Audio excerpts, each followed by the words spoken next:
Hey guys, today I'm going to be unboxing the SDX Standard Tri-Burning Gundam.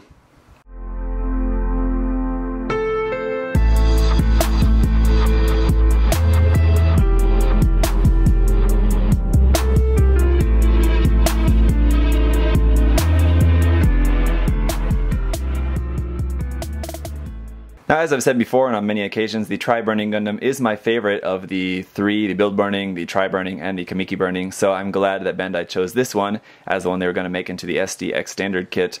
Pretty obvious though that we're not going to be having any clear parts with this, so I think this design being a design that's very, dependent on having clear parts, the clear blue, and then the flame effect parts, not having that is going to be definitely disappointing. So I don't know, we'll see how this is going to look. I know that the flame parts are just in plain red. I'm not sure about the clear blue. I imagine those are probably just going to all be stickers for this kit. So let's go ahead and take a look at it and we'll find out. So a big thank you to MindFenix Hobby Store for sending me this kit to share with you guys. Thank you to them. As you guys know, I'm kind of a fan of the SDX Standard kits in a way. I know a lot of people hate them because of the hollow gaps in the parts and all the stickers, but I think, as I've said in every single review and every single unboxing for these kits, if you're willing to accept the fact that you're in for doing a lot of masking and painting with these kits, I think they, in the end, look really nice just because the details and the proportions of them are really quite good. So we'll take a look at this. Going to the side of the box, here this is number 11 in the line. So that's pretty cool. It's kind of interesting that the number for the Gundam is TBG011B, so 01111, and this is number 011 in the SDX Standard line. Kind of interesting coincidence. Here on the side we've got a painted build, what that's going to look like, and you can see that blue is obviously just painted, and it's not even painted in like a sparkly blue. You think they would have wanted to paint it in like sparkly blue. But it's just plain blue. List price of 600 yen has been the standard list price for all of these, as always. So here's a couple of shots here with the effect parts. You can see it's got one effect part like that. I believe just one, probably just one. And then effect parts for the back. I'm not sure if we're going to be able to use the effect parts from the HG kit. We'll have to try it and find out. Here we can see you can use those flame effect parts with some other HG kits as well. As usual, they're trying to promote that. Here we've got our yellow V-fin, some polycaps, whole bunch of shiny blue stickers there, as I imagined, along with a bunch of other stickers there as well. Some white and red parts. There's our flame effect parts there.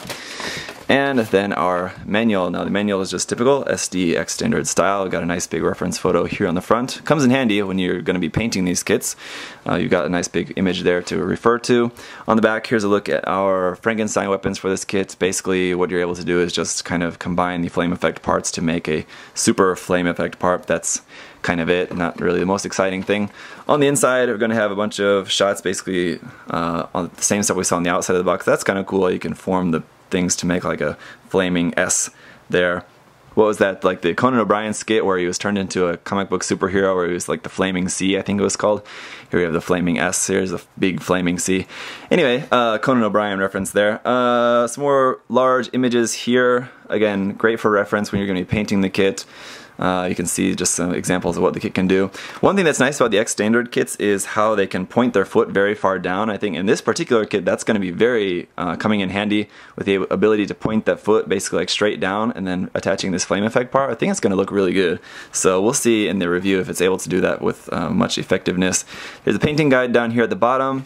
On the inside we've got our parts list. They're going to be using everything on that, of course. Construction is going to start off with the head. There's a few basic steps there, then onto the torso. You can see a lot of stickers going on that. Then onto the arms, left arm, right arm, then onto the feet, and then putting that all together, and then just putting the effect parts on the back, and then how to mount the effect parts onto the hand or foot. All pretty standard there. Let's go ahead and take a look at the runners. First up is our foil sticker sheet. Again, we have stickers there for the eyes, some yellow, gray, white stickers, some blue and white, and then a whole bunch of our kind of shiny blue stickers that are going to be going over where we should have clear blue parts. And as usual, PC303 for our polycaps for this, just standard polycaps, this time molded in just plain gray. Again, kind of would have been nice if these were maybe in blue or something. That kind of would have made sense, but you really don't see these too much, so kind of not really a big deal, I guess.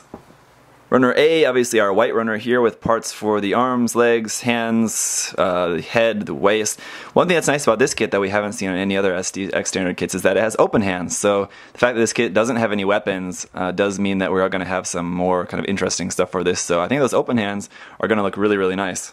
Just to give you a more close-up look at those, here you can see, and then on the inside, gonna be hollow there on the inside, but you know, I can live with that, I think.